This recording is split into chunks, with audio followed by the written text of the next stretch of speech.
মুর্শিদাবাদ অচল হয়ে যাচ্ছে। আমাদের মুর্শিদাবাদের দিকে একটু দৃষ্টিপাত করুন।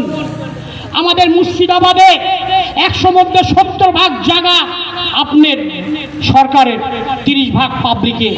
যদি আপনি একটা কলকারখানা আমাদের মুর্শিদাবাদ জেলায় করতে পারেন, তাহলে আমাদের মা বোন ভাই দাদারা আমাদের মুর্শিদাবাদ ছেড়ে গুজরাট, উত্তরপ্রদেশ ওইসব জায়গায় গিয়ে পড়ে থাকতো না। জায়গা তো আপনারই সব। 100 বিঘার মধ্যে 70 ভাগ বিঘা সরকারের জায়গা, স্টেটের জায়গা, দেবত্তির জায়গা, খাসের জায়গা, সবই তো আপনার। তাহলে আপনি ফিঙ্গুর নিয়ে আন্দোলন করছেন, চাষিদের কাছে গিয়ে তেলাচ্ছেন। আমাদের তেলাতে হবে না। আপনার জায়গা যদি আপনি করেন, তাহলে মুর্শিদাবাদ যে পিছিয়ে পড়া শহর, আমার মা বোনেরা কিছু করে খেতে পারবে। এটাই আপনার কাছে বার্তা। এই যে আমাদের আজিমগঞ্জ ব্রিজ নিয়ে কত কিছু হলো। এই আজিমগঞ্জ যদি ব্রিজটা চালু হয়, মুর্শিদাবাদের চেহারায় পাল্টে যাবে। কিছু বেকার ছেলে মেয়ে করে খেতে পারবে।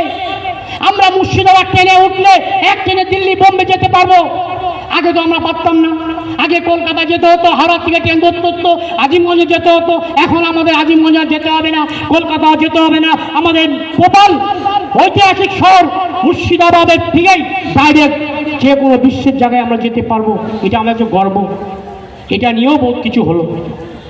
তাই আমি বলবো, প্রত্যেকটা রাজনৈতিক দলকে বলবো যে আপনারা মানুষের ভোটে নিয়ে জায়গায় বসেন, মানুষের দিকে একটু দৃষ্টিপাত করুন। তাহলে আপনি ভোটে কোনো পয়সা কড়ি লাগবে না। গরিবরা আপনাকে এমনি ভোট দিবে। মানুষের কাজ করুন, মানুষের পাশে থাকুন। এটাই হচ্ছে আপনার উপরওয়ালার আশীর্বাদ। আল্লাহ ভগবান তো কেউ দেখেনি, মানুষের মধ্যে তো আল্লাহ ভগবান গড।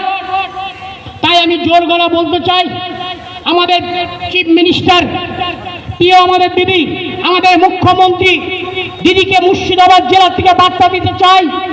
দিদি, আমাদের মুর্শিদাবাদ ঐতিহাসিক শহর, পিছিয়ে পড়া শহর, এই শহরের জন্য আপনি আমাদের দিকে একটু তাকান। এটাই আপনার কাছে বার্তা আমাদের মুর্শিদাবাদের মানবাধিকার সংগঠনের পক্ষ থেকে।